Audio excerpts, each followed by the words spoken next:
أعوذ بالله من الشيطان الرجيم بسم الله الرحمن الرحيم السلام عليكم ورحمة الله.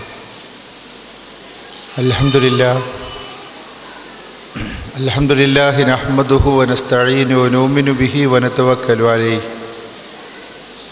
ونعوذ بالله من شرور أنفسنا ومن سيئات أعمالنا من يهده الله فلا مضل له ومن يضلل فلا هادي له أشهد أن لا إله إلا الله وحده لا شريك له وأشهد أن محمدا عبده ورسوله أرسله بالهدى ودين الحق ليظهره على الدين كله ولو كره المشركون.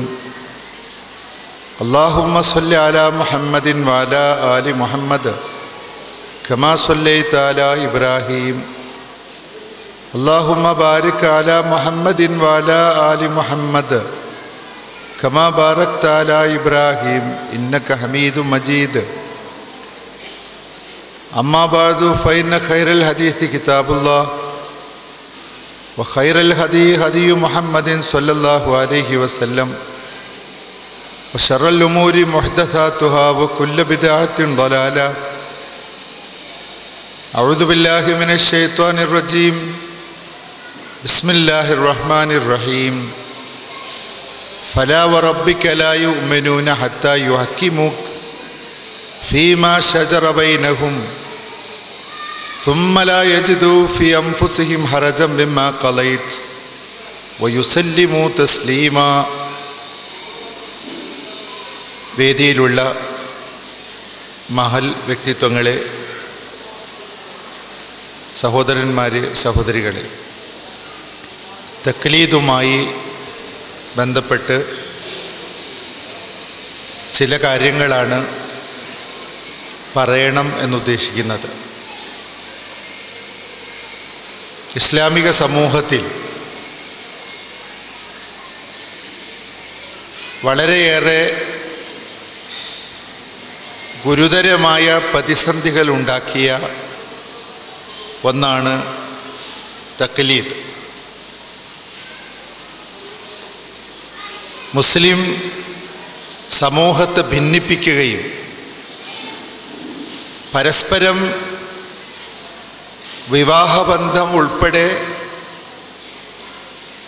നിരോധിക്കപ്പെടുകയും ഐക്യം തകർക്കപ്പെടുകയും ഒരു ഇമാമിനെ അയാളുടെ മദ്ഹബ് നോക്കി തുടരാൻ പാടുണ്ടോ ഇല്ലേ എന്ന് ചർച്ച ചെയ്യപ്പെടുകയും ചെയ്ത കാലഘട്ടം കഴിഞ്ഞുപോയി. പവിത്രമായ കഅബയിൽ 3 മെഹ്റാബുകൾ ഉണ്ടായിരുന്ന കാലം ഇന്ന് കേവലം ഓർമ്മയായി.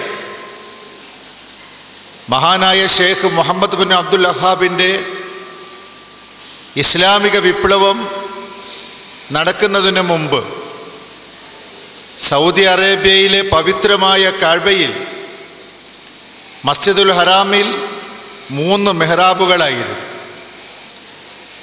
ഹനഫിക്കും ഷാഫിക്കും വെവ്വേറെ മെഹ്റാബുകൾ, ഹംബലി മദ്ഹബുകാരനും മാലിക്കി മദ്ഹബുകാരനും ഒരു മെഹ്റാബ്. ഈ വിധത്തിലുള്ള ഭിന്നതയും ഗ്രൂപ്പിസവും മദ്ഹബിൻ്റെ പേരിൽ ഉണ്ടായത് എന്തുകൊണ്ടാണ് എന്നാലോചിക്കുകയാണ് അല്പനേരം ചെയ്യാൻ ഉദ്ദേശിക്കുന്നത്. ഇസ്ലാമിക സമൂഹത്തിൽ നമുക്ക് ലഭിച്ച നിർദ്ദേശം എന്താണ്? മതവിധികളോ വിശ്വാസകാര്യങ്ങളോ സ്വീകരിക്കാൻ നമ്മൾ അവലംബിക്കേണ്ടത് എന്താണ് എന്ന് കൃത്യമായി നമുക്ക് വിവരം ലഭിച്ചിട്ടുണ്ട്. അള്ളാഹുവിനെ അനുസരിച്ചും പ്രവാചകന്റെ നിർദ്ദേശങ്ങൾ സ്വീകരിച്ചും മുന്നോട്ട് പോകണമെന്നാണ് ഖുർആനിൻ്റെ കൽപ്പന. യാ അയ്യുഹല്ലദീന ആമനു അത്തിയുല്ലാഹ വ അത്തിയുർ റസൂല വ ഉലിൽ അംരി മിൻകും ഫൈൻ തനാസഅ്തും ഫീ ഷൈഇൻ ഫറുദ്ദൂഹു ഇലല്ലാഹി വർ റസൂൽ എന്ന് തുടങ്ങുന്ന ആയത്ത് വളരെയേറെ തവണ ആവർത്തിക്കപ്പെടുന്നതാണ്. വിശ്വാസികളെ, നിങ്ങൾ അള്ളാഹുവിനെ അനുസരിക്കണം, പ്രവാചകനെ അനുസരിക്കണം, നിങ്ങളിൽ കൈകാര്യകർത്താക്കളെയും അനുസരിക്കണം, നേതൃത്വത്തെ അനുസരിക്കണം. നിങ്ങൾക്കിടയിൽ ഒരു കാര്യത്തിൽ ഭിന്നാഭിപ്രായം വന്നാൽ അള്ളാഹുവിലേക്കും റസൂലിലേക്കും അത് തിരിച്ചുവിടണം. അഥവാ അള്ളാഹുവിൻ്റെ ഗ്രന്ഥം ഖുർആൻ സ്വീകരിച്ച് പരിഹാരം കാണണം. മഹാനായ പ്രവാചകന്റെ നിർദ്ദേശങ്ങളുടെ വെളിച്ചത്തിൽ പ്രശ്നങ്ങൾ പരിഹരിക്കപ്പെടണം, അത് പിന്തുടരപ്പെടണം. ഇതാണ് ഖുർആന്റെ നിർദ്ദേശം. ഖുർആൻ ഈ വചനം അവസാനിപ്പിക്കുന്നതിന് മുമ്പ് ഇൻ കുന്തും തുഅ്മിനൂന ബില്ലാഹി വൽ യൗമിൽ ആഖിർ, നിങ്ങൾ അല്ലാഹുവിലും പരലോകത്തിലും വിശ്വസിക്കുന്നുണ്ടെങ്കിൽ എന്ന് പറഞ്ഞത് ഗൗരവതരമായി ഈ കാര്യത്തെ അവതരിപ്പിക്കുന്നതിന് വേണ്ടിയാണ്. പ്രവാചകന്റെ കൽപ്പന സ്വീകരിക്കാൻ, അള്ളാഹുവിൻ്റെ കൽപ്പനകൾ സ്വീകരിക്കുവാനാണ് നമുക്ക് നിർദ്ദേശം. നമുക്കിടയിൽ ഭിന്നതയുള്ളൊരു കാര്യത്തിൽ നബി സല്ലല്ലാഹു അലൈഹി വസല്ലമയുടെ തീരുമാനം അംഗീകരിക്കാതിരിക്കുന്നവർ വിശ്വാസികളല്ല എന്ന് പറയുന്ന വചനമാണ് തുടക്കത്തിൽ നമ്മൾ ഓതിക്കേട്ടത്. ഫലാ വറബ്ബിക ലാ യുഅ്മിനൂൻ ഹത്താ യുഹക്കിബൂക ഫീമാ ശജറ ബൈനഹും സുമ്മ ലാ യജിദൂ ഫീ അൻഫുസിഹിം ഹറജൻ മിമ്മാ ഖളൈത വയുസല്ലിമൂ തസ്ലീമ. നിന്റെ നാഥനാണ് സത്യം. ഫലാ വറബ്ബിക വിശുദ്ധ ഖുർആനിൻ്റെ ശൈലിയാണ്. അവർ വിശ്വാസികളാവുന്നില്ല, അവർക്കിടയിൽ ഭിന്നതയുള്ള ഒരു കാര്യത്തിൽ നിന്റെ തീരുമാനം അംഗീകരിക്കുന്നതുവരെ. പ്രവാചകന്റെ തീരുമാനം അംഗീകരിച്ചാലും പോരാ, പൂർണ്ണമായി പ്രവാചകന്റെ തീരുമാനങ്ങൾക്ക്, വിധിക്ക് അവർ കീഴ്പ്പെടുകയും വേണം. അവരുടെ മനസ്സിൽ യാതൊരുവിധ പ്രയാസവും ഉണ്ടാവരുത്. നിർബന്ധിതാവസ്ഥയിൽ തിരുമേനിയുടെ തീരുമാനങ്ങൾ അംഗീകരിക്കുകയല്ല, മനസ്സംതൃപ്തിയോടെ സമ്പൂർണമായി പ്രവാചകനെ അനുസരിക്കുക വിശ്വാസത്തിൻ്റെ മാനദണ്ഡം അതാണെന്നാണ് ഖുർആൻ പഠിപ്പിച്ചത്. നമുക്കിടയിൽ ഒരു ഭിന്നതയുണ്ടായാൽ ആ ഭിന്നതയുടെ പരിഹാരം പ്രവാചകന്റെ വാക്കുകളിലാണ്, അവിടുത്തെ പ്രവർത്തനങ്ങളിലും നിർദ്ദേശങ്ങളിലുമാണ്, വിശുദ്ധ ഖുർആനിലാണ്. ഇതാണ് വിശ്വാസികൾക്ക് പഠിപ്പിക്കപ്പെട്ട പാഠം. ലോകത്ത് കടന്നുപോയ ഏതെങ്കിലും മഹാന്മാരായ ആളുകൾക്ക് ഈ വിഷയത്തിൽ രണ്ടഭിപ്രായം ഉണ്ടായിട്ടില്ല. ഏറെക്കുറെ പ്രമുഖരായ മുഴുവൻ ആളുകളും യോജിക്കുന്ന ഒരാശയമാണത്. മഹാനായ നബി സല്ലല്ലാഹു അലൈഹി വസല്ലമയുടെ ശിഷ്യൻ, പ്രമുഖ സഹാബി ഇബ്നു അബ്ബാസ്, അദ്ദേഹത്തോട് ചില വിഷയങ്ങളെക്കുറിച്ച് ആളുകൾ അഭിപ്രായം ആരാഞ്ഞു വന്നു. അദ്ദേഹം ഖാല റസൂലുള്ളാഹ് എന്ന് പറഞ്ഞുകൊണ്ട് വിഷയം അവർക്ക് പഠിപ്പിച്ചു കൊടുത്തു.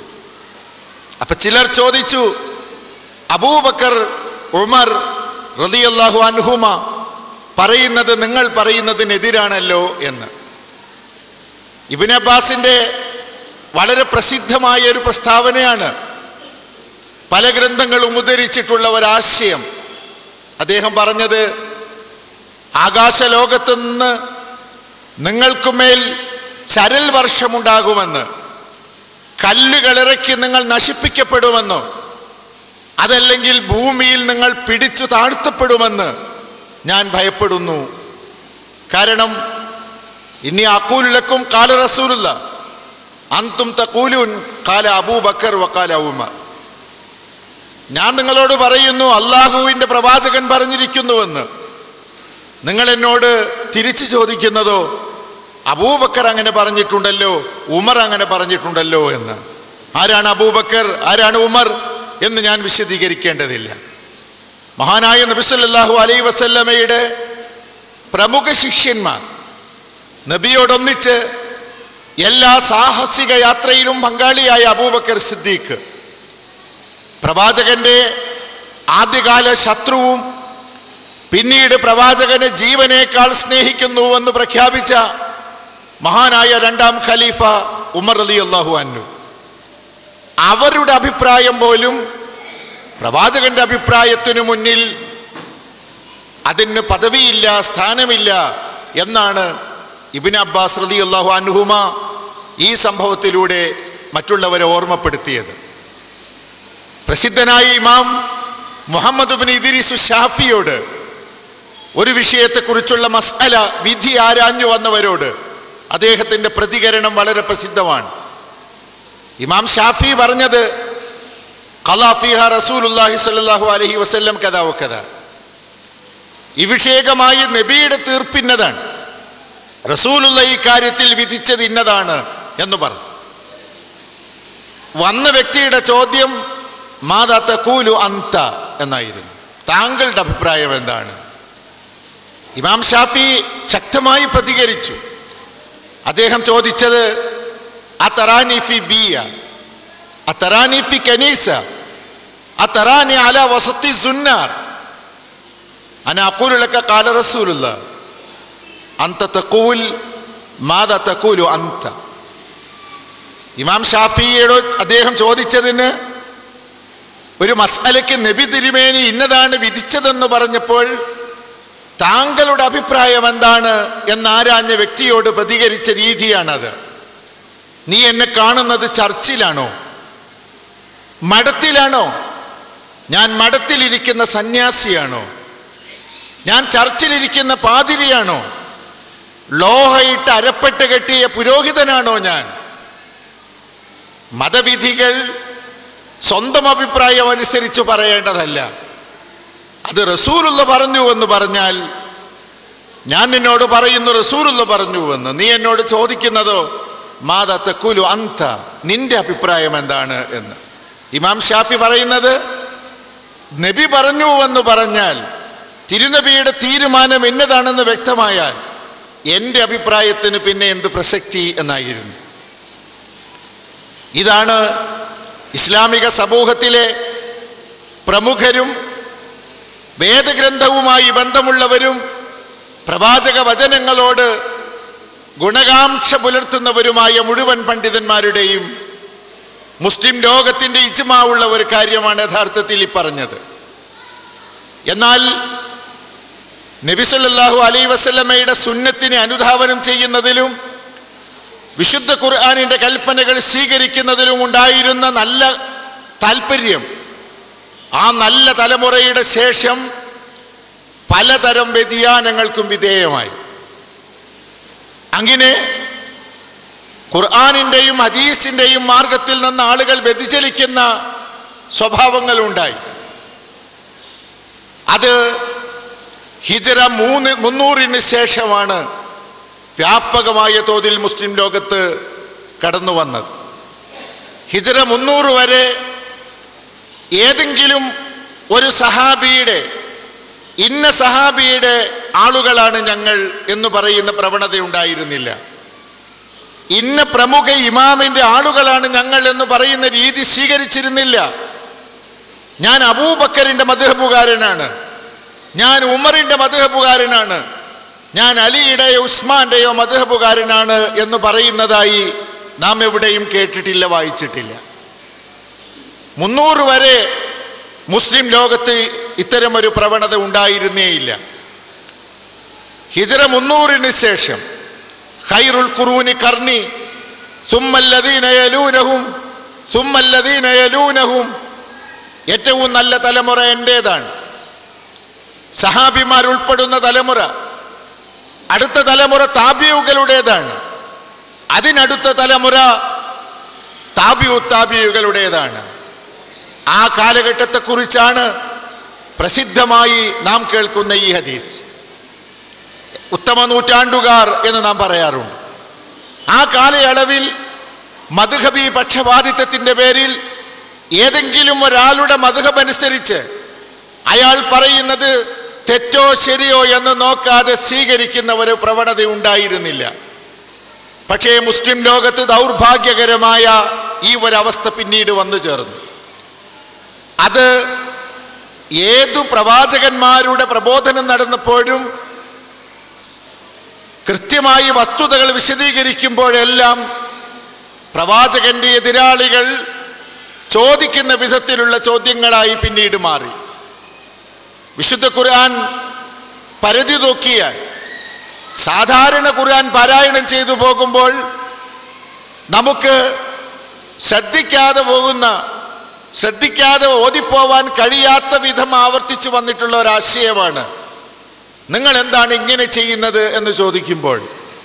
വിഗ്രഹപൂജയെക്കുറിച്ച് ചോദിക്കുമ്പോൾ പോലും അവർ പറയാ കദാലിക വജദ്നാ ആബാഅനാ യഫ്അലു, ഞങ്ങളുടെ പിതാക്കന്മാരെ വജദ്നാ ആബാഅനാ കദാലിക യഫ്അലു, അങ്ങനെ ഞങ്ങളുടെ പിതാക്കൾ ചെയ്യുന്നതായി ഞങ്ങൾ കണ്ടു, ഞങ്ങളുടെ പൂർവികർ അതിന് അങ്ങനെ ചെയ്യുന്നതായി ഞങ്ങൾ കണ്ടു എന്ന് വിശുദ്ധ ഖുർആൻ കുറ്റപ്പെടുത്തി പറയുന്ന ഒരു ഭാഗമുണ്ട്.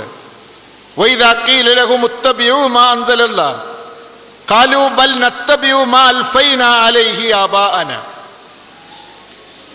അല്ലാഹു അവതരിപ്പിച്ചിട്ടുള്ളത് പിന്തുടരുക എന്ന് അവരോട് പറയപ്പെടുമ്പോൾ അവർ പറയുന്നത് നത്തബിഉ മാ അൽഫൈനാ അലൈഹി ആബാഅനാ എന്നാണ്.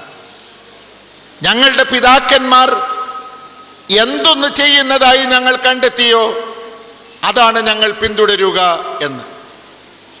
പിതാക്കന്മാരും മഹന്മാരും എന്ത് ചെയ്തോ ആ നടപടിക്രമങ്ങൾ പിന്തുടരുന്നു പോരുകയാണ് ഞങ്ങൾ ചെയ്യുന്നതെന്ന് പ്രവാചകന്റെ ശത്രുക്കളാണ് പറഞ്ഞിട്ടുള്ളത്. എല്ലാ പ്രവാചകന്മാരോടും ചേർത്ത് അവരുടെ പ്രബോധന സംരംഭങ്ങളുമായി ഇടപഴകുമ്പോഴെല്ലാം അവർ വാദിച്ചു കൊണ്ടിരുന്നത് ഞങ്ങളുടെ പിതാക്കൾ അങ്ങനെയാണ് ചെയ്തത്, പൂർവീകർ അങ്ങനെയാണ് ചെയ്തത് എന്നായിരുന്നു. ഇതിനാരും അപവാദമായിട്ടില്ല. എല്ലാ പ്രവാചകന്മാരുടെ അനുയായികളും ചെയ്തു പോന്നിട്ടുള്ളൊരു രീതിയാണ്. ഈ ഒരവസ്ഥയിലേക്ക് പിൽക്കാലത്ത് മുസ്ലിം സമൂഹം മറ്റൊരു രീതിയിൽ നീങ്ങുകയുണ്ടായി. അതാണ് തക്ലീദ് എന്ന് പറയുന്നത്.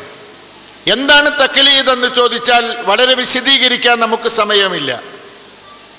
തക്ലീദ് എന്ന് പറയുന്നത് തന്നെ ഖല്ലദ യുഖല്ലിദു തക്ലീദ് എന്ന് പറഞ്ഞാൽ കണ്ടാഭരണം അണിയിച്ചു, മാല ചാർത്തി എന്നൊക്കെയാണ് അതിന് ഭാഷാന്തരം. ഒരാളുടെ കഴുത്തിൽ മാല ചാർത്തുന്നത് പോലെ തൻ്റെ മതവും തൻ്റെ മതബോധവും മതനിയമങ്ങളുടെ അടിസ്ഥാന സ്രോതസ്സുമെല്ലാം ഞാൻ അയാളുടെ കഴുത്തിൽ കെട്ടിവെച്ചിരിക്കുകയാണ്. ഇന്ന ഇമാമാണ് ഇത് നിയന്ത്രിക്കുന്നത്. അങ്ങനെ ആ ഇമാം പറയുന്നതെല്ലാം ശരിയാണ്. തെളിവുകളാരായാതെ അത് സ്വീകരിക്കുന്ന രീതി. എന്താണ് പ്രമാണമെന്ന് ചോദിക്കുന്നില്ല, പ്രമാണത്തെക്കുറിച്ച് അന്വേഷിക്കുന്നില്ല. ആ വിധത്തിൽ തൻ്റെ ഇമാം ഒരു കാര്യം പറഞ്ഞാൽ വിശുദ്ധ ഖുർആനോ ഹദീസോ അതിനെതിരായാൽ പോലും ഇമാമിൻ്റെ അഭിപ്രായങ്ങൾ സ്വീകരിക്കണമെന്ന തീവ്ര സമീപനത്തിലേക്ക് മദ്ഹബി പക്ഷപാതികൾ പിന്നീട് മാറി.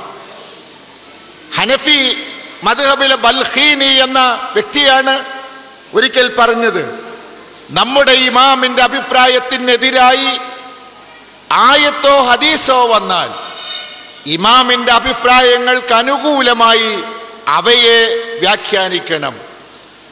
ഇമാം അഭിപ്രായം മാറ്റിപ്പറയണമെന്നല്ല, ആയത്തും ഹദീസും ഇങ്ങോട്ട് വ്യാഖ്യാനിച്ചൊപ്പിക്കണം. അത്രയ്ക്ക് മഹത്വം കൽപ്പിക്കേണ്ടതാണ് ഇമാമിൻ്റെ വാക്കിന് എന്ന അവസ്ഥയിലേക്ക് അത് മാറി.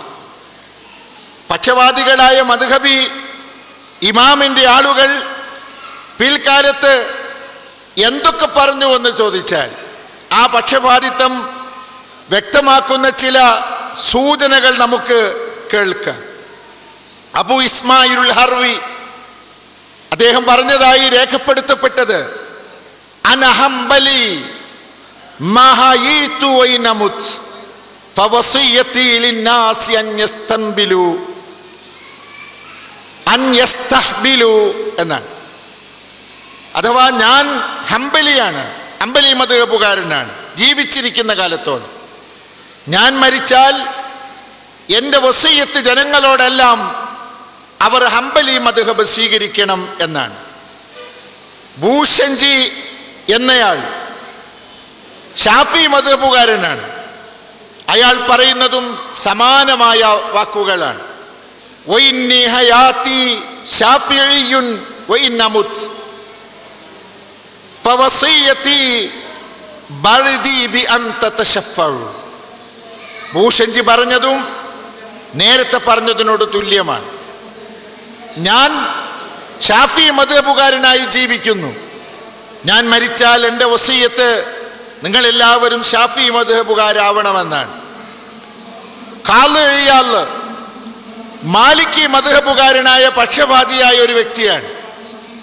അദ്ദേഹം പറഞ്ഞത് വമാലിക്കുൽ മുർത്തല ലാ ശക്ക അഫ്ളലുഹും ഇമാമു ദാരിൽ ഹുദാ വൽ വഹി വസ്സുനനി. പ്രവാചക ചര്യയുടെയും സന്മാർഗത്തിൻ്റെയും ഭവനമായ മദീനയിലെ ഇമാമും അതിശ്രേഷ്ഠനുമാണ് നിസ്സംശയം ഇമാം മാലിക് എന്നാണ്. ഹനഫി പക്ഷപാതിയായ ഒരാൾ പറഞ്ഞത് ഫലഅനതു റബ്ബിനാ അഅദാദ റംലി അലാ മൻ റദ്ദ ഖൗല അബി ഹനീഫ. അബൂ ഹനീഫയുടെ വാക്കുകൾ തള്ളിക്കളയുന്നവന് ഭൂമി ലോകത്തുള്ള മണൽത്തരികളുടെ എണ്ണത്തിന് സമാനമായി അള്ളാഹുവിൻ്റെ ശാപമുണ്ടാവട്ടെ എന്നാണ്. ഈ വിധത്തിലുള്ള മദ്ഹബി പക്ഷപാതികളെയാണ് പിന്നീട് മുസ്ലിം ലോകം കാണുന്നത്. ഒരു മസ്അല കൂടി അവർ ആവിഷ്കരിച്ചു. 4 ഇമാമുകളെ പ്രതിഷ്ഠിച്ചു. Muhammad bin Idris Shafi, Abu ഹനീഫത്തുൽ Kufi, Ahmad bin Hanbal, Malik bin Anas. ഈ 4 ഇമാമുകളിൽ ഒരു ഇമാമിനെ പിന്തുടരാതെ മുസ്ലിമായി ജീവിക്കാൻ കഴിയില്ല എന്ന്. ഈ 4 ഇമാമുകളെ കർമ്മശാസ്ത്രപരമായ കാര്യങ്ങളിൽ 4 ഇമാമിൻ്റെ ഇതിലാരുടെയെങ്കിലും ഒരാളുടെ മദ്ഹബ് പിൻപറ്റൽ നിർബന്ധമാണ് എന്ന് പിൽക്കാലത്ത് വിധിക്കപ്പെട്ടു. അല്ലാത്തവർ ലാല്ലും മുളില്ലുമാണ് എന്നാണ് അവർ ഫത്വ കൊടുത്തത്. വിശ്വാസകാര്യങ്ങളിൽ 2 മദ്ഹബുകളെയും അവർ പരിചയപ്പെടുത്തി. അശ്അരി, മാതുരീദി എന്നീ 2 ശാഖകൾ. വിശ്വാസകാര്യങ്ങളിൽ ഈ 2 മദ്ഹബുകളും കർമ്മശാസ്ത്രപരമായ കാര്യങ്ങളിൽ ഈ 4 മദ്ഹബുകളും സ്വീകരിക്കാത്തവർ ലാല്ലും മുളില്ലുമാണ്, വഴി പിഴച്ചവരും വഴി പിഴപ്പിക്കുന്നവരുമാണ് എന്ന് തീരുമാനിക്കപ്പെട്ടു. ഇജ്തിഹാദിന്റെ ഗവേഷണത്തിന്റെ കവാടങ്ങൾ കൊട്ടിയടക്കപ്പെട്ടു. എത്ര വ്യക്തമായ ഹദീസുകൾ ഉണ്ടായാലും, എത്ര വ്യക്തമായി ആയത്ത് നസ്സായി ഒരു വിഷയം അവതരിപ്പിച്ചാലും ഇമാമുകളുടെ അഭിപ്രായത്തിനപ്പുറം പോവാൻ പാടില്ല എന്ന് തീർപ്പ് കൽപ്പിക്കപ്പെട്ടു. ഈ അപകടകരമായ അവസ്ഥയാണ് മുസ്ലിം ലോകത്ത് നേരത്തെ സൂചിപ്പിച്ചതുപോലെ ഏറ്റവും വലിയ പ്രതിസന്ധികൾ ഉണ്ടാക്കിയത്. എന്നാൽ മദ്ഹബി പക്ഷവാദികൾ വാദിക്കുന്ന ചില വാദഗതികളുണ്ട്. അവർ സാധാരണ പറയാറുള്ളത് ലോകത്തുള്ള മുഴുവൻ ഇൽമുകളും പ്രവാചക വചനങ്ങളോട് ബന്ധപ്പെട്ടതും ഖുർആനുമായി ബന്ധപ്പെട്ടതുമായ മുഴുവൻ കാര്യങ്ങളും ഈ ഇമാമുകൾ പഠിച്ചറിഞ്ഞിരിക്കുന്നു എന്നാണ്. അവരുടെ അറിവിൽപ്പെടാത്ത ഒരു കാര്യവും പുറത്തുപോയിട്ടില്ലെന്നാണ്.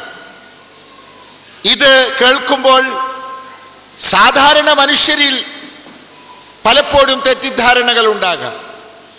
അങ്ങനെ തെറ്റിദ്ധരിച്ച അനേകം ആളുകൾ കടന്നുപോയിട്ടുണ്ട്, ജീവിച്ചിരിക്കുന്നവരുടെ കൂട്ടത്തിലുമുണ്ട്. പക്ഷേ ഒരു സത്യം നാം മറന്നുപോകരുത്. മുഹമ്മദ് നബി സല്ലല്ലാഹു അലൈഹി വസല്ലമയുടെ അരുമ ശിഷ്യനായ നേരത്തെ നമ്മൾ ഓർമ്മിച്ച സിദ്ദീഖ് റളിയല്ലാഹു അൻഹു പ്രവാചകനെ ആദ്യം വിശ്വസിച്ച വിശ്വാസിയാണ്. എന്നിട്ടൊരിക്കൽ ഖലീഫയായ സമയത്ത് ഒരു സ്ത്രീ കടന്നു വന്നു. ആ സ്ത്രീ പറഞ്ഞത്, ഞാൻ ഒരാളുടെ മരിച്ച വ്യക്തിയുടെ ഉമ്മാമയാണ്, എനിക്ക് അനന്തരസ്വത്തിൽ അവകാശം വേണം എന്ന് പറഞ്ഞുകൊണ്ടാണ് സ്ത്രീ വന്നത്. സിദ്ദീഖ് റളിയല്ലാഹു അൻഹു പറഞ്ഞു, ഇതുപോലുള്ള സമാനമായ കേസുകളിൽ നബി സല്ലല്ലാഹു അലൈഹി വസല്ലം അനന്തര സ്വത്ത് വിധിച്ചതായി എനിക്കറിയില്ല. ആ സ്ത്രീ തിരിച്ചുപോയി. പിന്നീട് നമസ്കാരത്തിന് ശേഷം സിദ്ദീഖ് റളിയല്ലാഹു അൻഹു ചോദിച്ചു, നിങ്ങളിൽ ആർക്കെങ്കിലും ഇത്തരം ഒരു കേസിൽ നബി സല്ലല്ലാഹു അലൈഹി വസല്ലമ വിധി പ്രസ്താവിച്ചതായി അറിയാമോ എന്ന്. മുഗീറ റളിയല്ലാഹു അൻഹു എഴുന്നേറ്റ് നിന്നു. അദ്ദേഹം പറഞ്ഞു, മുഗീറത്തു ഇബ്നു ശുഅബ, ഇത്തരം ഒരു കേസിൽ നബി സല്ലല്ലാഹു അലൈഹി വസല്ലമ 6 വിധിച്ചതായി 1/6 വിധിച്ചതായി എനിക്കറിയാം. ശുഅബയോട് അദ്ദേഹം ചോദിച്ചു, നിങ്ങളല്ലാത്ത മറ്റാരെങ്കിലും ഉണ്ടോ? സദസ്സിൽ നിന്ന് മുഹമ്മദ് മസ്ലമ എഴുന്നേറ്റു. അദ്ദേഹം എഴുന്നേറ്റു പറഞ്ഞു, ഞാനും അത്തരം ഒരു കാര്യം കേട്ടിട്ടുണ്ട്. സിദ്ദീഖ് റളിയല്ലാഹു അൻഹു നബിയുടെ സഹചാരിയാണ്, നബിയുടെ ആദ്യം വിശ്വസിച്ച വ്യക്തിയാണ്. സിദ്ദീഖ് പണ്ഡിതനാണോ അല്ലേ എന്നൊരു തർക്കം നമുക്ക് ആവശ്യമുണ്ടോ? ആ സിദ്ദീഖ് റളിയല്ലാഹുവിനെ അറിയാത്ത അനന്തര സ്വത്തുമായി ബന്ധപ്പെട്ട ഒരു തീർപ്പ് റസൂലുള്ള കൽപ്പിച്ചതായി അദ്ദേഹത്തിന് ഓർമ്മയില്ല. അദ്ദേഹം അത് കേട്ടിട്ടില്ല. മഹാനായ ഉമർ റളിയല്ലാഹു അൻഹുവിന്റെ വീട്ടിൽ അബൂ മുസൽ അശ്ശരി റളിയല്ലാഹു അൻഹു ഒരിക്കൽ കടന്നു ചെന്നു. സലാം പറഞ്ഞു. മടക്കുന്നില്ല സലാം. വീണ്ടും സലാം പറഞ്ഞു. 3 തവണ സലാം പറഞ്ഞു. 3 തവണ സലാം പറഞ്ഞിട്ടും മടക്കാതെ വന്നപ്പോൾ അദ്ദേഹം തിരിച്ചു പോന്നു. ഉമർ റളിയല്ലാഹു അൻഹു വാതിൽ തുറന്ന് പുറത്തു വന്നപ്പോൾ അബൂ മൂസയെ കാണാനില്ല. ഉമറിന് മനസ്സിലായി ഇതാരാണെന്ന്. അബൂ മൂസയുടെ പിന്നാലെ ആളെ അയച്ചു വരുത്തി. എന്നിട്ട് ഉമർ റളിയല്ലാഹു അൻഹു ചോദിച്ചു, എന്തുകൊണ്ടാണ് നീ തിരിച്ചു പോയത്? അദ്ദേഹം പറഞ്ഞു, ഞാൻ നബി സല്ലല്ലാഹു അലൈഹി വസല്ലമയുടെ ഹദീസിൽ ഇപ്രകാരം കേട്ടിട്ടുണ്ട്, നിങ്ങൾ 3 തവണ സലാം പറഞ്ഞിട്ടും ഉത്തരം ലഭിക്കുന്നില്ലെങ്കിൽ മടങ്ങിപ്പോരണമെന്ന് റസൂലുള്ള കൽപ്പിച്ചതായി കേട്ടിട്ടുണ്ട്, അതുകൊണ്ടാണ്. ഉമർ റളിയല്ലാഹു അൻഹു പറഞ്ഞു, അബൂ മൂസ, ഇങ്ങനെ ഒരു ഹദീസ് ഉണ്ടെന്നതിന് സാക്ഷിയെ കൊണ്ടുവന്നില്ലെങ്കിൽ ഞാൻ നിന്നെ ഇതുകൊണ്ട് അടിക്കുമെന്ന് പറഞ്ഞു വടി കാണിച്ചു കൊടുത്തു. അബൂ മൂസ സഹാബികൾ ഇരിക്കുന്ന സ്ഥലത്തേക്ക് ഓടിപ്പോയി. എന്നിട്ട് അബൂ മൂസ ചോദിച്ചു, നിങ്ങളിൽ ആരെങ്കിലും ഈ ഹദീസ് കേട്ടവരുണ്ടോ? ഏതാനും ആളുകൾ അവരിൽ നിന്ന് എഴുന്നേറ്റു. 2 പേരെ കൂട്ടി അബൂ മൂസ ഉമറിന്റെ അടുത്തേക്ക് വന്നു. ഉമർ റളിയല്ലാഹു അൻഹുവിനോട് ആ കാര്യം വിശദീകരിച്ചു കൊടുത്തു. ഇതിന്റെ അർത്ഥം എന്താണ്? ഉമർ റളിയല്ലാഹു അൻഹുവിനെ അറിയാത്ത നബിയുടെ ഹദീസോ? തീർച്ചയായും അങ്ങനെ ഉണ്ടാവാം. ഉമർ തന്നെ പറയുന്നൊരു കാര്യമുണ്ട്, കലാലയെക്കുറിച്ച്, മക്കളില്ലാത്ത സഹോദരന്മാരുള്ള അനന്തര നിയമവുമായി ബന്ധപ്പെട്ട ഒരു കാര്യം. സൂറത്തു നിസാഇന്റെ അവസാന ഭാഗത്ത് കലാലയെക്കുറിച്ചുള്ള പരാമർശങ്ങൾ കാണാം. അദ്ദേഹം പറഞ്ഞു, ഞാൻ നബിയോട് പലതവണ ചോദിച്ചു കലാലയെക്കുറിച്ച്, എന്നിട്ടും എനിക്ക് സംശയം തീരുന്നില്ല. ആ വിശദീകരണങ്ങൾ കേട്ടിട്ട് എനിക്ക് ഇപ്പോഴും ആ കാര്യം കൃത്യമായി മനസ്സിലാവുന്നില്ല എന്ന് ഉമർ റളിയല്ലാഹു അൻഹു പറയാറുണ്ടായിരുന്നു. നബി സല്ലല്ലാഹു അലൈഹി വസല്ലം സൂറത്തു നിസാഇന്റെ അവസാന ഭാഗത്തെ ആയത്ത് തന്നെ നിനക്ക് മതി, അതിന് മറ്റൊരു പേര് പറഞ്ഞുകൊണ്ടാണ് റസൂലുള്ള പറഞ്ഞത്. ആ ആയത്ത് തന്നെ നിനക്കെമ്പാടും മതിയല്ലോ ഉമറെ എന്ന്. എന്നിട്ടും അദ്ദേഹം പറയുന്നു, എനിക്ക് കൃത്യമായി കലാലയെക്കുറിച്ച് മനസ്സിലായില്ല എന്ന്. ഉമർ റളിയല്ലാഹു അൻഹു പാണ്ഡിത്യം കുറഞ്ഞ വ്യക്തിയാണോ? നമ്മൾ ആ വിഷയത്തിൽ തർക്കിക്കേണ്ടതുണ്ടോ? ഇവിടെയൊക്കെ നാം മനസ്സിലാക്കേണ്ട ഒരു കാര്യം, ഇമാമുകൾ എല്ലാം പഠിച്ചവരാണ്, എല്ലാ ഹദീസുകളും കണ്ടവരാണ്. അവർ കാണാത്ത ഒരു ഹദീസോ ഒരു ഇസ്ലാമിക വിധിയോ ഉണ്ടാവാൻ പാടില്ല എന്ന വാദം പൊള്ളയാണ്. ഇതാണ് ഈ വസ്തുതകൾ നമുക്ക് മനസ്സിലാക്കി തരുന്നത്. അതിന് ഇമാമുകളുടെ തന്നെ തെളിവുകൾ നമ്മുടെ മുമ്പിലുണ്ട്. ഒരു ഉദാഹരണം, ഇമാം മാലിക് മദീനയിലെ പ്രസിദ്ധനായ പണ്ഡിതനാണ്. ഇമാം മാലിക് വ്യക്തമായി പറഞ്ഞൊരു കാര്യമുണ്ട്, റമളാൻ കഴിഞ്ഞു, ശവ്വാൽ മാസത്തിൽ സാധാരണ 6 നോമ്പ് നോൽക്കാറുണ്ട് നമ്മൾ. സുന്നത്ത് നോമ്പ്. മൻ സാമ റമളാന സുമ്മ അത്ബഅഹു സിത്തൻ മിൻ ശവ്വാൽ ഗുഫിറ ലഹു, അല്ലെങ്കിൽ ഫകഅന്നമാ സാമ ദഹ്റ കുല്ലഹു എന്ന് തുടങ്ങിയ റിപ്പോർട്ടുകൾ നമുക്ക് ഹദീസുകളിൽ വായിക്കാം. ഇമാം മാലിക് പറയുന്നത്, ഞാൻ ആരും അങ്ങനെ നോമ്പ് നോൽക്കണമെന്ന് പറഞ്ഞതായി കേട്ടിട്ടില്ല. 6 നോമ്പിനെ കുറിച്ച് എനിക്ക് യാതൊരു വിവരവും കിട്ടിയിട്ടില്ല. ആരും അങ്ങനെ നോറ്റതായോ നോൽക്കാൻ പറഞ്ഞതായോ എൻ്റെ ശ്രദ്ധയിൽപ്പെട്ടിട്ടില്ല. ഇത് പറയുന്നത് ലോകപ്രസിദ്ധമായ ആദ്യ ഹദീസ് ഗ്രന്ഥം എന്ന ഖ്യാതി നേടിയ മുവത്ത എന്ന ഗ്രന്ഥത്തിന്റെ കർത്താവും മദ്ഹബി പക്ഷപാതികൾ 4 മദ്ഹബ് സ്വീകരിക്കണമെന്ന് പറയുന്ന മദ്ഹബിന്റെ ഉടമസ്ഥനായി വാഴ്ത്തപ്പെടുന്ന ഇമാം മാലിക്കാണ്. എന്താണ് ഇതിന്റെ അർത്ഥം? ഇമാം മാലിക് അദ്ദേഹത്തിന്റെ ശ്രദ്ധയിൽ ഈ ഹദീസ് വന്നിട്ടില്ല എന്ന് തന്നെ. എല്ലാ വിവരവും തങ്ങൾക്കുണ്ടെന്ന് അവർ വാദിച്ചിട്ടില്ല. ഒരിക്കലും അവരത് പറയുകയുണ്ടായിട്ടില്ല. അപ്പൊ അറിയാത്ത കാര്യങ്ങൾ, അവരുടെ ശ്രദ്ധയിലില്ലാത്ത കാര്യങ്ങൾ ഉണ്ടാവാം. അതുകൊണ്ട് തന്നെ ഏതൊരു പണ്ഡിതനും സമ്പൂർണനാണ്, അയാളുടെ വാക്ക് അവസാനത്തെ വാക്കാണ് എന്നാരെക്കുറിച്ചും നമ്മൾ വിശ്വസിക്കേണ്ടതില്ല. ഇമാമുകൾ ആരും അത് പറഞ്ഞിട്ടുമില്ല.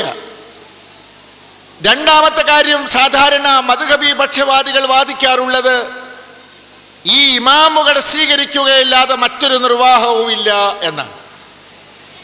എന്നാൽ ഈ ഇമാമുകളോ, പ്രസിദ്ധരായ 4 മദ്ഹബിന്റെ ഇമാമുകളും തങ്ങളെ സ്വീകരിക്കണം, തക്ലീദ് ചെയ്യണമെന്ന് പറഞ്ഞിട്ടുണ്ടോ?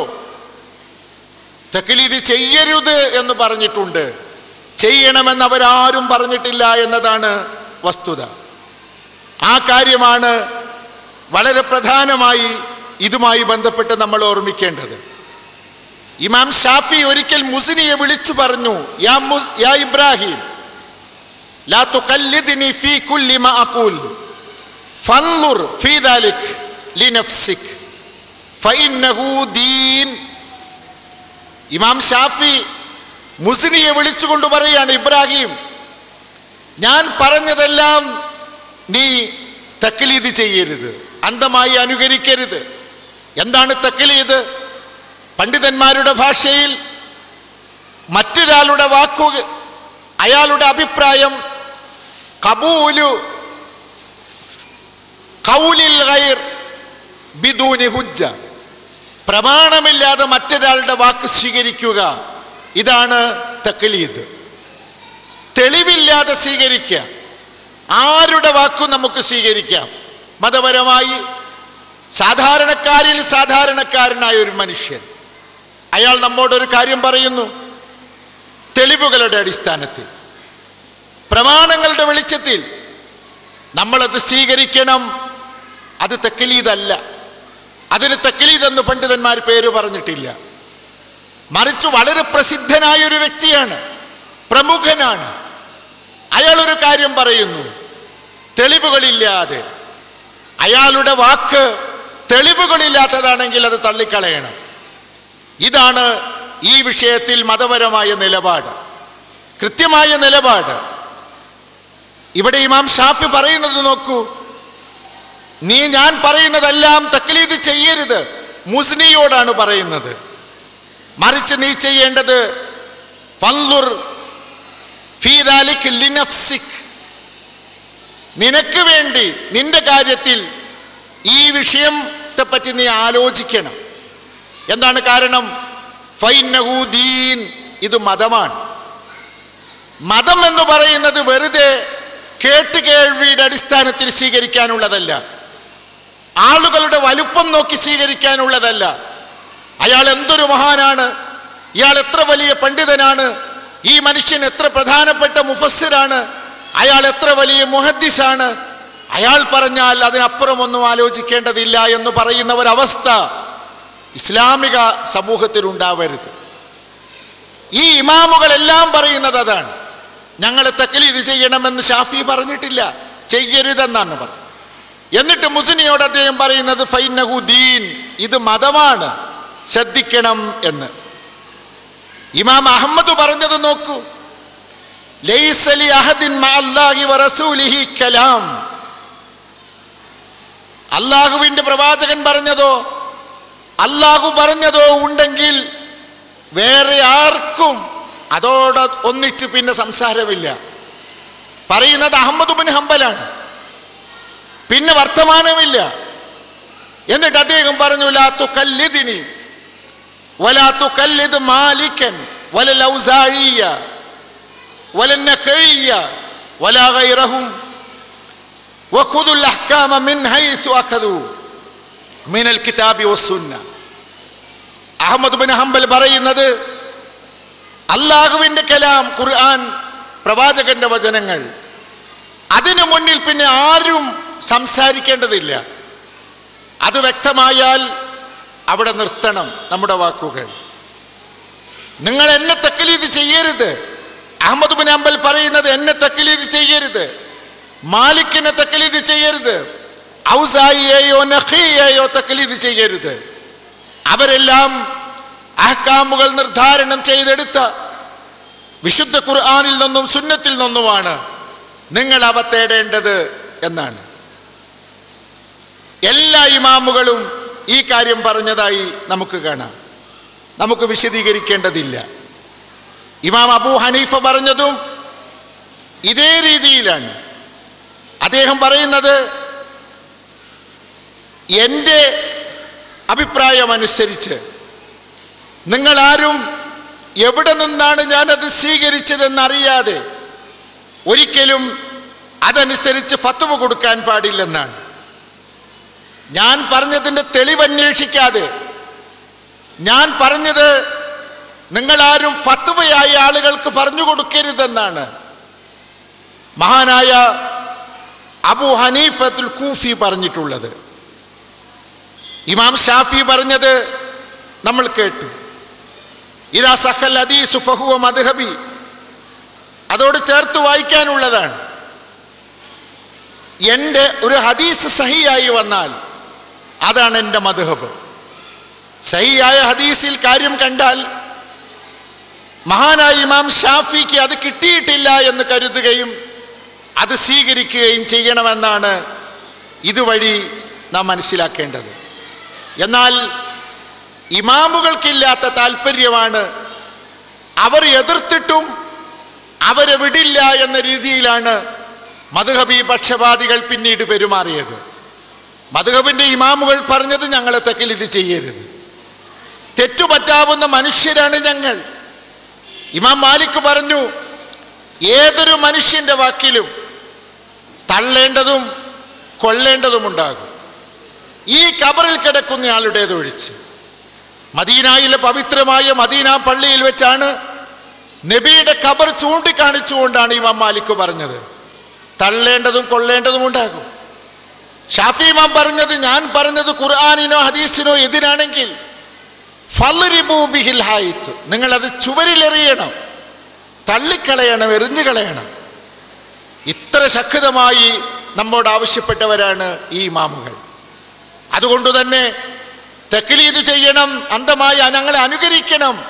ഞാൻ പറഞ്ഞത് ആത്യന്തികമായി ശരിയാണെന്ന് ഷാഫി പറഞ്ഞിട്ടില്ല, അഹ്മദ് ബിൻ ഹംബൽ പറഞ്ഞിട്ടില്ല, മാലിക് ബിൻ അനസ് പറഞ്ഞിട്ടില്ല, ഒരാളും പറഞ്ഞിട്ടില്ല. എന്നാൽ പിൽക്കാലത്ത് ചിലർ ഒരുപാട് കള്ളക്കഥകൾ കെട്ടി ഉണ്ടാക്കിയിട്ടുണ്ട്, മദ്ഹബി പക്ഷപാതികൾ. അതിലൊരു ഉദാഹരണമാണ് അഹ്മദ് ബിൻ ഹംബലിനെ കുറിച്ച് ഇബ്നുൽ ജൗസി പറഞ്ഞിട്ടുള്ള ഒരു കഥ. അതിൻ്റെ സംക്ഷിപ്തം ഇതാണ്. അഹ്മദ് ബിൻ ഹംബൽ ഇറാഖിലാണ്. കടലിൽ, ഇന്ത്യൻ സമുദ്രത്തിൽ, അന്ന റജുലൻ ജാഅ മിൻ ബഹറിൽ ഹിന്ദ് എന്ന് പറഞ്ഞുകൊണ്ടാണ് തുടങ്ങുന്നത്. ഇന്ത്യൻ സമുദ്രത്തിൽ സഞ്ചരിക്കുന്ന ഒരാൾ, അയാൾക്ക് അപകടമുണ്ടായി. അപകടമുണ്ടായപ്പോൾ അവിടെ രണ്ടാളുകൾ പ്രത്യക്ഷപ്പെട്ടു. ഈ രണ്ടാളുകൾ അയാളെ സംരക്ഷിക്കാൻ തീരുമാനിച്ചുകൊണ്ട് ചോദിച്ചു, നിനക്ക് അഹ്മദ് ബിൻ ഹംബലിന് സലാം പറയണം എന്ന് താല്പര്യമുണ്ടോ? അപ്പൊ അദ്ദേഹം ചോദിച്ചത്ര, നിങ്ങൾ ആരാ? ഈ അഹ്മദ് ബിൻ ഹംബൽ ആരാണ്? നിങ്ങൾ രണ്ടുപേരും ആരാണ് എന്ന്. അതിൽ ഒരാൾ പറഞ്ഞു, അന ഇല്യാസ്, ഞാൻ ഇല്യാസാണ്, അഥവാ ഇല്യാസ് നബിയാണ്. ഇത് സമുദ്രങ്ങളിൽ ആർക്കെങ്കിലും അപകടം പറ്റുമ്പോൾ അത് നോക്കാൻ ഉത്തരവാദപ്പെടുത്തപ്പെട്ട വ്യക്തിയുമാണ്. അഹ്മദ് ബിൻ ഹംബൽ ഇറാഖിലുള്ള പ്രമുഖനായൊരു പണ്ഡിതനാണ് എന്ന്. അപ്പൊ അദ്ദേഹം പറഞ്ഞു, അതെ, എനിക്ക് അദ്ദേഹത്തെ കാണണം, സലാം പറയണം എന്ന്. ഇത് പറഞ്ഞു കഴിഞ്ഞപ്പോഴേക്ക് പെട്ടെന്നൊരു തിരമാല വന്നു, ഇയാളെ കരയിലെത്തിച്ചു. അങ്ങനെ അയാൾ ഇറാഖിലെത്തുകയാണ്. അഹ്മദ് ബിൻ ഹംബലിന് സലാം പറഞ്ഞു തിരിച്ചു പോന്നു എന്നാണ് പറയുന്നത്. മദ്ഹബി പക്ഷപാതികൾ ഇതുപോലെ പല കള്ളക്കഥകളും പടച്ചുണ്ടാക്കിയിട്ടുണ്ട്. ഇല്യാസ് നബിയും കടലിൽ കാര്യങ്ങൾ നോക്കാൻ ഏൽപ്പിക്കപ്പെട്ട വ്യക്തിയും ഈ അപകടം പറ്റിയ ആളുടെ അടുത്ത് വന്ന് ചോദിക്കുന്നത്, അഹ്മദ് ബിൻ ഹംബലിന് സലാം പറയണമെന്ന് താല്പര്യമുണ്ടോ? ഇതുപോലെ കഥകൾ പറഞ്ഞുണ്ടാക്കിയാണ് അഹ്മദ് ബിൻ ഹംബലിനെയും മറ്റ് മദ്ഹബി ഇമാമുകളെയും വലുതാക്കാൻ ചില ആളുകൾ ശ്രമിക്കുന്നത്. അഹ്മദ് ബിൻ ഹംബലിനെ കുറിച്ച് ഉദ്ധരിക്കപ്പെടുന്ന മറ്റൊരു കഥയുണ്ട്. അദ്ദേഹം മരിച്ച ദിവസം 20,000 ക്രിസ്ത്യാനികളും ജൂതന്മാരും മജൂസികളും ഇസ്ലാം മതം വിശ്വസിച്ചു എന്ന്. അടിസ്ഥാനമില്ലാത്ത ഈ കഥകൾ പറഞ്ഞുണ്ടാക്കുന്നത് എന്തിനു വേണ്ടിയാണ്? ഈ ഇമാമുകളെ കുറിച്ച് വളരെ വലിയ ബഹുമാനം ആളുകളുടെ മനസ്സിലുണ്ടാക്കി അവർ പറയുന്നത് സ്വീകരിക്കാൻ വേണ്ടിയാണ്. ഈ അടുത്ത കാലത്ത് നമ്മുടെ നാട്ടിൽ പോലും ഈ ജ്വരം സലഫി വിശ്വാസം അംഗീകരിച്ച ആളുകളുടെ ഇടയിൽ പോലും ഈ ഒരു സ്വഭാവത്തിലേക്കുള്ള നീക്കം കാണുന്നുണ്ടോ എന്ന് തെറ്റിദ്ധരിപ്പിക്കുന്ന ഒരുപാട് അവസ്ഥകൾ. ഒരു പ്രഭാഷകൻ ബഹുജനങ്ങളോട് ചോദിക്കുക, മുഹമ്മദ് നബിക്ക് എത്ര പേർ മയ്യിത്ത് നമസ്കരിച്ചിട്ടുണ്ട്? പ്രാസംഗികൻ തന്നെ മറുപടി പറയാം, 1.5 ലക്ഷം.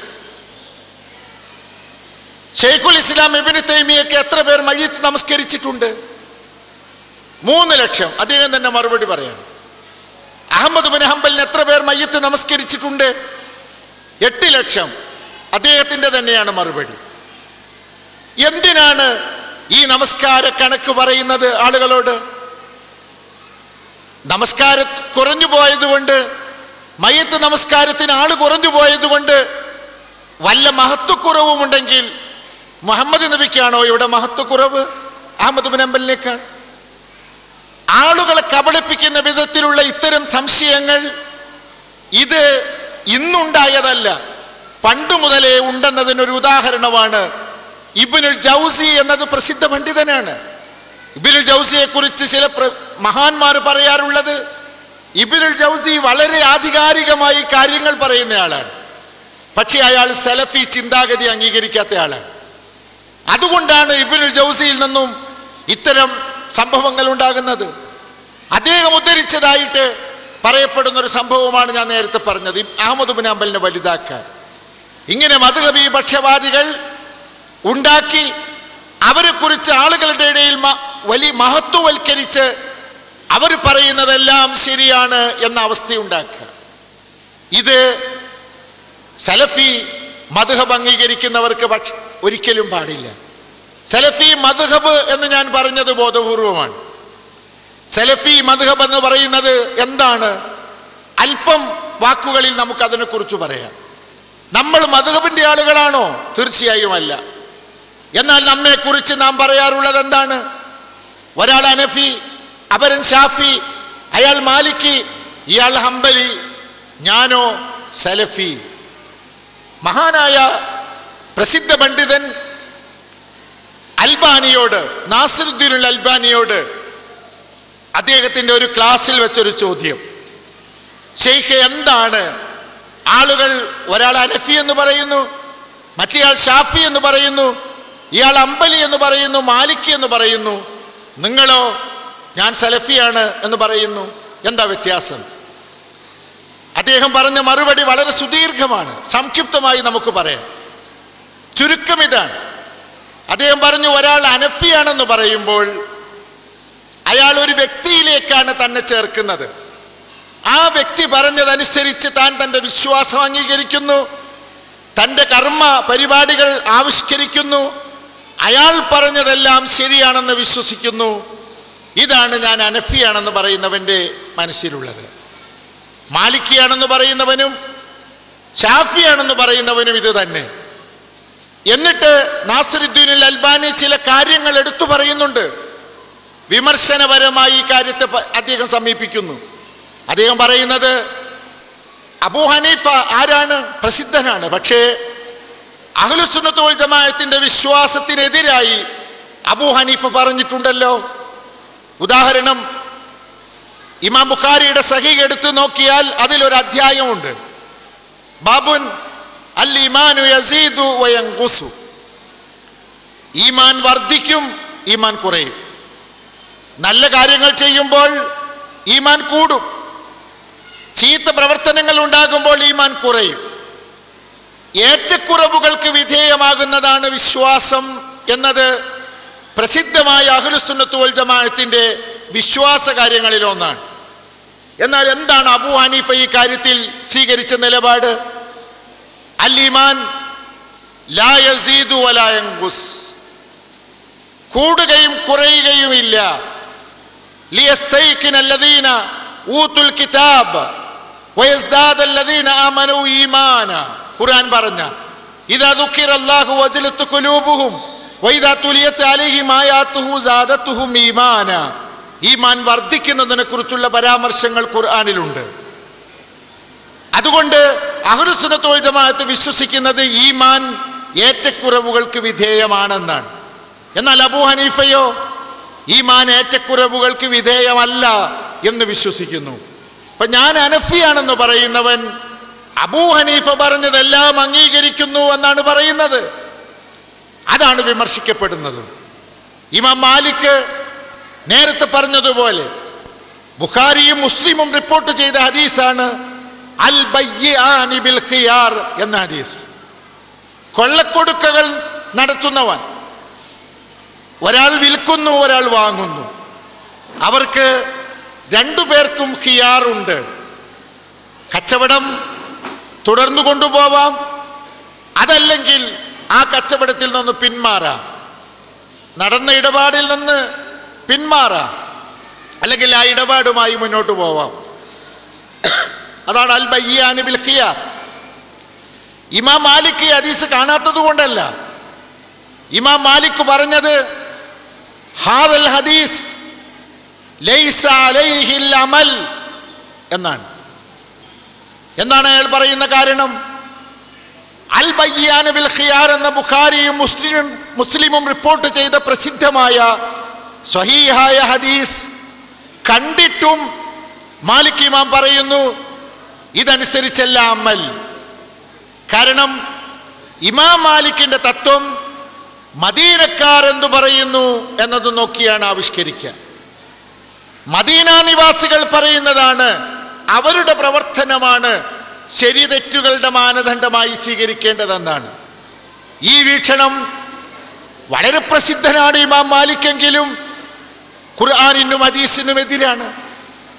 അതുകൊണ്ട് ഞാൻ മാലിക്കിയാണെന്ന് പറയുന്നവൻ തെറ്റുപറ്റാൻ സാധ്യതയുള്ള മാലിക്കിന്റെ അഭിപ്രായങ്ങളെയാണ് അംഗീകരിക്കുന്നത്. നേരെ മറിച്ച് ഞാൻ സലഫിയാണെന്ന് പറയുന്നവനോ, മറ്റുള്ളത് നമുക്ക് വിശദീകരണം ഒഴിവാക്കാം. സലഫിയാണെന്ന് പറയുന്നവൻ ചെയ്യുന്നത് എന്താണ്? ഏതെങ്കിലും ഒരു വ്യക്തിയിലേക്കല്ല തന്നെ ചേർത്ത് പറയുന്നത്. സലഫി എന്ന് പറഞ്ഞാൽ ഏതെങ്കിലും കോളേജുകളിൽ നിന്ന് ബിരുദം നേടിയ ഒരാൾക്ക് പറയുന്ന പേരല്ല. ഇപ്പൊ നമ്മൾ കുറെ സലഫികളെ കേൾക്കാറില്ലേ? മറ്റേ സലഫി, ഈ സലഫി, ആ സലഫി എന്നൊക്കെ കേൾക്കാറില്ലേ? കോളേജ് ബിരുദത്തിന്റെ അടിസ്ഥാനത്തിൽ പഠിച്ച സ്ഥാപനത്തിന്റെ പേരിനോട് ചേർത്ത് പറയുന്നതല്ല സലഫി. എന്താണ് സലഫി? ഞാൻ സലഫിയാണ്, താങ്കൾ സലഫിയാണ്, അവർ സലഫിയാണ് എന്ന് പറയുമ്പോൾ ഉദ്ദേശിക്കുന്നത് എന്താണ്? അൽബാനി പറയുന്നു, മഅ്സൂമായ, ഇസ്മത്തുള്ള, തെറ്റുപറ്റാൻ സാധ്യതയില്ലാത്ത, പാപ സുരക്ഷിതത്വം ഉറപ്പു നൽകപ്പെട്ട ഒരു സമൂഹത്തിലേക്കാണ് നമ്മെ ചേർത്തു പറയുന്നത്. എന്നിട്ട് അൽബാനി പറയുന്നത് സഹാബത്ത്, നബിയുടെ സഹാബിമാർ, അവരുടെ മുന്നിൽ റസൂലുള്ളയുണ്ട്. എൻ്റെ സമുദായം പിളരും, ഭിന്നാഭിപ്രായങ്ങൾ വരും, ജൂത ക്രൈസ്തവരിൽ ഉണ്ടായതുപോലെ അനേകം ശാഖകളായി, ഗ്രൂപ്പുകളായി പിരിയും. സതഫ്തരിഖു ഉമ്മത്തി എന്ന് തുടങ്ങുന്ന ഹദീസ്. സമയം ദീർഘിച്ചതുകൊണ്ട് ഞാൻ വിട്ടുകളയുകയാണ്. 72, 71 കക്ഷികളായി പിരിഞ്ഞവരെ കുറിച്ച് പ്രതിപാദിച്ച ശേഷം എൻ്റെ സമുദായം 73 കക്ഷികളാണ്. 73 എന്ന് പറഞ്ഞാൽ 72ൻ്റെയും 74ൻ്റെയും ഇടക്കുള്ള ഒരു സംഖ്യ എന്ന നിലയ്ക്കായിരിക്കണമെന്നില്ല. അനേകം കക്ഷികളായി എൻ്റെ സമുദായം പിരിയും. അവരിൽ ഒരു വിഭാഗം മാത്രമാണ് രക്ഷപ്പെട്ടവർ. തായിഫ മൻസൂറ, സഹായത്തിന് അർഹരായ അനുഗ്രഹീതമായ സംഘം എന്നും, ഫിർഖ നാജിയ, രക്ഷപ്പെട്ട ഗ്രൂപ്പ് എന്നും ഹദീസുകൾ വിശേഷിപ്പിച്ചിട്ടുള്ള ആ സംഘം. തിരുനബി പറഞ്ഞു, ആ രക്ഷപ്പെട്ടവർ ആരാണ്? മാ അന അലൈഹി വ അസ്ഹാബി, ഞാനും എൻ്റെ സഹാബിമാരും ഏതൊരാശയം സ്വീകരിച്ചോ അത് അംഗീകരിക്കുന്നവരാണ്. അൽബാനി പറയുന്നത്, ഞാൻ സലഫിയാണെന്ന് പറയുന്നവൻ തൻ്റെ വിശ്വാസവും തൻ്റെ കർമ്മപരിപാടികളും ആവിഷ്കരിക്കുന്നത് അവരുടെ തീരുമാനത്തിൻ്റെ അടിസ്ഥാനത്തിലാണെന്നാണ്. അവരുടെ നേതാവ് നബിയാണ്. നബിയും സഹാബിമാരും സ്വീകരിച്ച തെറ്റുപറ്റാത്ത എന്ന് പറഞ്ഞതിന് അദ്ദേഹം തെളിവ് പറയുന്നുണ്ട്. അൽബാനിയുടെ വാക്കുകളല്ല. റസൂലുള്ള പറഞ്ഞത്, ലാ തജ്തമിഉ ഉമ്മത്തി അലാ ദലാല, എൻ്റെ സമുദായം ഒരിക്കലും ലലാലത്തിൽ ഏകോപിക്കുകയില്ല. ലലാലത്തിൽ, ദുർമാർഗത്തിൽ അവർ ഏകോപിക്കുകയില്ല. അവർ ഒന്നിച്ച് പിഴച്ചു പോവുകയില്ല. ഏറ്റവും ആദ്യമായി ഈ ഹദീസ് ബാധകമാകുന്നത് സഹാബിമാർക്കാണ്, പ്രവാചകന്റെ ശിഷ്യന്മാർക്കാണ്. അതുകൊണ്ട് ഒരിക്കലും ഒന്നിച്ചു പിഴക്കാൻ സാധ്യതയില്ലാത്ത, പിഴച്ചു പോകുമെന്ന്, ഒരിക്കലും ഒന്നിച്ചു പിഴക്കുകയില്ലെന്ന് ഗ്യാരണ്ടിയുള്ള ഒരു തലമുറ, ആ തലമുറയുടെ വിശ്വാസവും കർമ്മവും അതിൻ്റെ ലീഡർ, നേതാവ് നബിയാണ്. ആ ഉമ്മത്തിൻ്റെ, ആ സമുദായത്തിൻ്റെ വിശ്വാസകാര്യങ്ങളും കർമ്മപരിപാടികളുമാണ് മതമായി ഞാൻ സ്വീകരിക്കുന്നത്. ഇതാണ് ഞാൻ സലഫിയാണെന്ന് പറയുന്നത് കൊണ്ട് ഉദ്ദേശിക്കുന്നത് എന്നാണ് നാസിറുദ്ദീൻ അൽബാനിയുടെ വിശദീകരണം. വളരെയേറെ കാര്യങ്ങൾ അദ്ദേഹം പറയുന്നുണ്ട്. നോക്കൂ, നിങ്ങൾ അബൂ ഹനീഫയെ കുറിച്ച് പറഞ്ഞതുപോലെ അദ്ദേഹം പറയുന്നു, ഒരാൾ ഷാഫിയാണെന്ന് പറയുമ്പോൾ അവൻ ചെയ്യുന്നത് എന്താണ്? എന്താണോ ഷാഫിയിലേക്ക് ചേർത്ത് പറയുന്നത് അതാണ് എൻ്റെ വിശ്വാസം, എൻ്റെ മതം.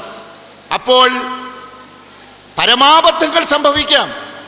ഉദാഹരണം അദ്ദേഹം പറയുന്നത് ഷാഫി മദ്ഹബിലെ ഒരു അഭിപ്രായമാണ്. സ്വന്തം മകളെ വിവാഹം ചെയ്യാം എന്ന് ഷാഫി ഫിഖ്. ഏത് സാഹചര്യമാണെന്ന് ചോദിച്ചാൽ നമുക്കറിയാം, ഒരാൾ ഒരു മോശക്കാരനായി ജീവിച്ചു, ഫാസിക്കായി ജീവിച്ചു. ഈ അധർമ്മിയായി ജീവിച്ച കാലത്ത് അയാൾ ഒരു സ്ത്രീയുമായി അവിഹിത ബന്ധത്തിലേർപ്പെട്ടു. അതിൽ അയാൾക്കൊരു കുട്ടിയുണ്ടായി, ഒരു പെൺകുട്ടി. കുറച്ചു കാലം കഴിഞ്ഞു, ഇയാൾ പശ്ചാത്തപിച്ചു, നല്ല മനുഷ്യനായി മാറി. ശേഷം ഇയാൾ ആ പെൺകുട്ടിയെ, അന്ന് തനിക്കുണ്ടായ പെൺകുട്ടിയെ വിവാഹം ചെയ്യണം എന്ന് തീരുമാനിച്ചു. ഷാഫി മദ്ഹബ് പ്രകാരം ആ കുട്ടിയെ വിവാഹം ചെയ്യാം, സ്വന്തം മകളെ. അതിനവർ പറയുന്ന കാരണം എന്താണ്? പവിത്രമായ ബന്ധമല്ല, ഹറാമായ ബന്ധമാണ്. അതുകൊണ്ട് ആ ബീജത്തിന് പവിത്രത കൽപ്പിക്കേണ്ടതില്ല. ഹറാമായ നിഷിദ്ധമായ വിധത്തിൽ നടന്നിട്ടുള്ള ഈ ബന്ധത്തിൽ പവിത്രത കൽപ്പിക്കാത്തതുകൊണ്ട് രക്തബന്ധം സ്ഥിരപ്പെടുന്നില്ല. വ്യഭിചാരത്തിലുണ്ടായ തൻ്റെ മകളെ പിതാവിന് കല്യാണം കഴിക്കാവുന്നതാണ്. അപ്പം ഞാൻ ഷാഫിയാണെന്ന് പറയുന്നവൻ അൽബാനി വിമർശിക്കുന്നത് ഇപ്രകാരമാണ്. ഞാൻ ഷാഫിയാണെന്ന് പറയുന്നവൻ ഇമാം ഷാഫി പറഞ്ഞ കാര്യങ്ങളൊക്കെ സ്വീകരിക്കാൻ ബാധ്യസ്ഥനാണെന്ന് പ്രഖ്യാപിക്കുകയാണ്. എങ്ങനെ സാധിക്കും? അദ്ദേഹം തന്നെ ചോദിക്കുന്നു, ഇമാം ഷാഫി എത്ര കൃത്യമായി പറഞ്ഞിട്ടുണ്ട്? ഒരാൾ 5 തവണ ഒരു വ്യക്തി മറ്റൊരു സ്ത്രീയുടെ മുലപ്പാൽ കുടിച്ചാൽ, 5 തവണ മുലപ്പാൽ കുടിച്ചാൽ അവളെ കല്യാണം ചെയ്യാൻ പാടില്ല. എന്നിട്ട് വിമർശനാത്മകമായി അൽബാനി ചോദിക്കുകയാണ്, ഒരാളുടെ വീട്ടിൽ അന്യായമായി ഒരു സ്ത്രീ കടന്നു വന്നു, എനിക്ക് സമ്മതമല്ല എൻ്റെ ഭാര്യ ആ കുട്ടിക്ക് മുലയൂട്ടുന്നത്, എനിക്ക് സമ്മതമില്ലെങ്കിൽ ആ മുലയൂട്ടുന്നത് ഹറാമാണ്. എന്നാൽ അങ്ങനെ 5 തവണ എൻ്റെ സമ്മതമില്ലാതെ മുല കുടിച്ച കുട്ടിയെ കല്യാണം ചെയ്യാൻ പറ്റുമോ? മുലകുടി ബന്ധത്തിലുള്ള ഈ സഹോദരിയെ സഹോദരന് പരസ്പരം വിവാഹം ചെയ്യാൻ പാടുണ്ടോ? പാടില്ലെന്നാണ് മദ്ഹബ് തന്നെ പറയുന്നത്. എന്നാൽ ഈ ഹറാമായ മുലകുടി ബന്ധത്തിലൂടെ ബന്ധം സ്ഥാപിക്കപ്പെട്ട് കല്യാണം പാടില്ലെന്ന് പറയുന്നവർ ഹറാമായ അവിഹിത ബന്ധത്തിലുണ്ടായ സ്വന്തം കുട്ടിയിൽ രക്തബന്ധമില്ല, പവിത്രത കൽപ്പിക്കേണ്ടതില്ലെന്ന് പറയുന്നതിൻ്റെ ന്യായാന്യായതകളെ ചോദ്യം ചെയ്തുകൊണ്ടാണ് മഹാനായ നാസിറുദ്ദീൻ അൽബാനി ഈ കാര്യം വിശദീകരിച്ചത്. ഞാൻ അവസാനിപ്പിക്കുകയാണ്. ഞാൻ സൂചിപ്പിച്ചത്, ഒരാൾ സലഫിയാണെന്ന് പറയുമ്പോൾ അയാൾ ഒരു സലഫി മറ്റൊരു പുതിയ മദ്ഹബ് ഉണ്ടാക്കുകയോ മദ്ഹബ് സ്വീകരിക്കുകയോ അല്ല. തെറ്റുപറ്റാൻ സാധ്യതയില്ലാത്തവർ എന്ന് റസൂലുള്ള പറഞ്ഞ നബിയും സഹാബിമാരും ഉൾക്കൊള്ളുന്ന ആ സമൂഹം വിശ്വസിച്ച വിശ്വാസവും ആചാരവുമാണ് ഞാൻ അംഗീകരിക്കുന്നത് എന്നാണ്, ഞാൻ സലഫിയാണ് എന്ന് പറയുന്നവർ പറയുന്നത്. അവിടെ നാസിറുദ്ദീൻ അൽബാനിയെ തന്നെ ഞാൻ ഉദ്ധരിക്കട്ടെ. അദ്ദേഹം പറയുന്നൊരു വാക്കുണ്ട്, സലഫു സാലിഹ്. ഇതിലേക്ക് ചേർത്താണ് ഞാൻ സലഫി എന്ന് പറയുന്നത്. നേരെ മറിച്ച് സലഫികൾ എന്ന് പറയുന്ന നമ്മളെല്ലാവരും മാസൂമുകളാണ്, കുറ്റം ചെയ്യാത്തവരും തെറ്റുപറ്റാത്തവരുമാണ് എന്നല്ല. സലഫികളെല്ലാം മാസൂമുകളാണെന്നല്ല, മറിച്ച് സലഫു സാലിഹിലേക്ക് ചേർത്ത് ഞാൻ സലഫിയാണെന്ന് പറയുന്നവൻ ഉദ്ദേശിക്കുന്നതും കരുതുന്നതും സലഫു സാലിഹ് ചെയ്തിട്ടുള്ള വിശ്വാസവും വിശ്വസിച്ച വിശ്വാസവും കർമ്മപരിപാടികളും ആചാരാനുഷ്ഠാനങ്ങളും പ്രവാചകൻ അതിൻ്റെ മുന്നിലുണ്ട്, അത് അംഗീകരിക്കുന്ന വ്യക്തിയാണ് ഞാൻ എന്നാണ്. തെറ്റ് സംഭവിക്കാത്തവരാണ് ഇത് പറയുന്നവർ എന്നല്ല. സലഫികൾ എന്ന് പറയുന്നവർ മാസൂമുകളാണെന്നല്ല. സലഫു സാലിഹ് അവർക്കാണ് പാപ സുരക്ഷിതത്വമുണ്ടെന്ന് ലാ തജ്തമി ഉമ്മത്തി അലാ ദലാല, എൻ്റെ സമുദായം ദലാലത്തിൽ ഏകോപിക്കുകയില്ല എന്ന ഹദീസിൻ്റെ അടിസ്ഥാനത്തിൽ സ്ഥാപിക്കപ്പെട്ടത്. അതുകൊണ്ട് പിൽക്കാലത്ത് മുസ്ലിം സമൂഹത്തിൽ വന്നു ചേർന്ന ഒരു ദുരാചാരമാണ് മദ്ഹബി പക്ഷപാതിത്വം. ഞാൻ ഷാഫിയാണ്, ഞാൻ ഹനഫിയാണ്, ഞാൻ അംബലിയാണ്, ഞാൻ മാലിക്കിയാണ്, എൻ്റെ മദ്ഹബാണ് ശരി, എൻ്റെ മദ്ഹബ് ശരി മാത്രമാണ്,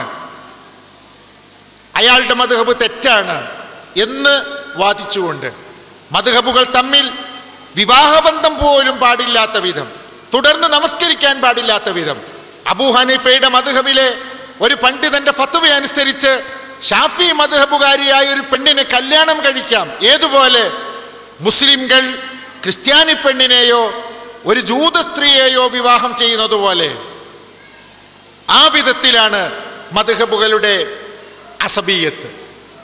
ഈ വിധത്തിലുള്ളൊരു മദ്ഹബല്ല നമുക്ക് വേണ്ടത്. ഇനി ആധുനികരിൽ ഒരാളെ, അയാൾ പണ്ഡിതനാണ്, ഇയാൾ മഹാനാണ്, അയാൾ പറഞ്ഞാൽ അത് ശരിയാണ് എന്ന രീതിയിലേക്കുള്ള ഒരു നീക്കം ഏതർത്ഥത്തിലും കുറ്റകരമായ ഒരു പ്രവണതയാണ് എന്നുകൂടി നാം തിരിച്ചറിയണം. പല പണ്ഡിതന്മാരും മഹാന്മാരാണ്. ഇപ്പം ഞാനിവിടെ ഇതുവരെ പലതവണ പേരാവർത്തിച്ചു പറഞ്ഞ നാസിറുദ്ദീൻ അൽബാനി പ്രമുഖനാണ്. പക്ഷേ നാസിറുദ്ദീൻ അൽബാനി പറഞ്ഞൊക്കെ നമുക്ക് സ്വീകരിക്കാം എന്ന് വന്നാൽ, ചെറുപ്പകാലം മുതൽ എൻ്റെ മുന്നിലുള്ള കാരണവന്മാരെ സാക്ഷി നിർത്തി ഞാൻ പറയുന്നു, ചെറുപ്പകാലം മുതൽ നാം പഠിച്ചു വന്ന ഒരുപാട് ആശയങ്ങൾ നാം തിരുത്തേണ്ടി വരും. ഇത് പറയുമ്പോൾ നാസിറുദ്ദീൻ അൽബാനിയെ വിമർശിക്കുന്നുവെന്ന് തോന്നരുത്. അദ്ദേഹം സ്വീകരിച്ച അതേ നിലപാട് വെച്ച് നാസിറുദ്ദീൻ അൽബാനിയുടെ അഭിപ്രായങ്ങളെ നാം തള്ളിക്കളയുന്നു. അത് ഖുർആനിനും സുന്നത്തിൻ്റെയും ചൈതന്യത്തിന് യോജിക്കാത്തതാണ് ചില കാര്യങ്ങളിൽ. ഉദാഹരണം, സക്കാത്ത് ഏതൊക്കെ വസ്തുക്കൾക്ക് കൊടുക്കണം എന്ന അഭിപ്രായം, ഷാഫി മദ്ഹബിൽ അഭിപ്രായം എന്താണോ അതാണ് അൽബാനി സ്വീകരിച്ചിട്ടുള്ളത്. ധാന്യങ്ങളിൽ ഗോതമ്പ്, ബാർലി, അതുപോലെ കാരക്ക, മുന്തിരി, ഈ 4 വസ്തുക്കൾക്ക് മാത്രമേ സക്കാത്തുള്ളൂ എന്നാണ് നാസിറുദ്ദീൻ അൽബാനിയുടെ ഫിഖ്. അദ്ദേഹം പറഞ്ഞ ആശയമനുസരിച്ചു തന്നെ നാസിറുദ്ദീൻ അൽബാനി മഹാപണ്ഡിതനാണ്, ഹദീസ് പണ്ഡിതനാണ്. അദ്ദേഹം പറഞ്ഞതെല്ലാം നമുക്ക് സ്വീകരിക്കാം എന്ന് നമുക്ക് തീരുമാനിക്കാൻ പാടില്ല. ഇതാണ് സലഫിയത്ത്, ഇതാണ് നാം അംഗീകരിക്കേണ്ടത്. മദ്ഹബി സംബന്ധമായി, തഖ്ലീദ് സംബന്ധമായി കുറേയേറെ കാര്യങ്ങൾ നാം അറിയുകയും ചർച്ച ചെയ്യുകയും പഠിക്കേണ്ടതും ആയിട്ട് ബാക്കിയുണ്ട്. ഈ പ്രശ്നങ്ങളെ അവധാനതയോടുകൂടെ സമീപിക്കണം. ഏതെങ്കിലും ഒരു വ്യക്തിയിലേക്ക് ചേർത്ത് അയാളുടെ അഭിപ്രായങ്ങൾ 100% ശരി അല്ലെങ്കിൽ തെറ്റ് എന്ന് പറയുന്നതിന് യാതൊരു പ്രസക്തിയുമില്ല. തെളിവുകളുടെ അടിസ്ഥാനത്തിൽ എന്തു പറയപ്പെടുന്നു, പ്രമാണമാണ്, പ്രമാണബദ്ധമായിട്ടാണ് കാര്യങ്ങൾ പറയുന്നതെങ്കിൽ അതാണ് സ്വീകരിക്കപ്പെടേണ്ടത്. ഇതാണ് ഇസ്ലാമിക വീക്ഷണം. മദ്ഹബുമായി ബന്ധപ്പെട്ട് നാം അറിയേണ്ട കാര്യങ്ങളിൽ വളരെ കുറച്ചു കാര്യങ്ങൾ ചെറിയ സമയം കൊണ്ട് വിശദീകരിച്ചപ്പോൾ അവ്യക്തതകൾ ഒരുപാടുണ്ടാവാൻ സാധ്യതയുണ്ട്. സദയം ക്ഷമിക്കുക, ഞാൻ നിർത്തുകയാണ്. അറിയാത്തത് അല്ലാഹു നമുക്ക് അറിയിച്ചു തരികയും അറിഞ്ഞതനുസരിച്ച് പ്രവർത്തിക്കാൻ അവൻ നമ്മെ അനുഗ്രഹിക്കുകയും ചെയ്യുമാറാവട്ടെ. വാഖിറു ദഅ്വാനാ അൽഹംദുലില്ലാഹി റബ്ബിൽ ആലമീൻ. അസ്സലാമു അലൈക്കും വറഹ്മത്തുള്ളാഹി.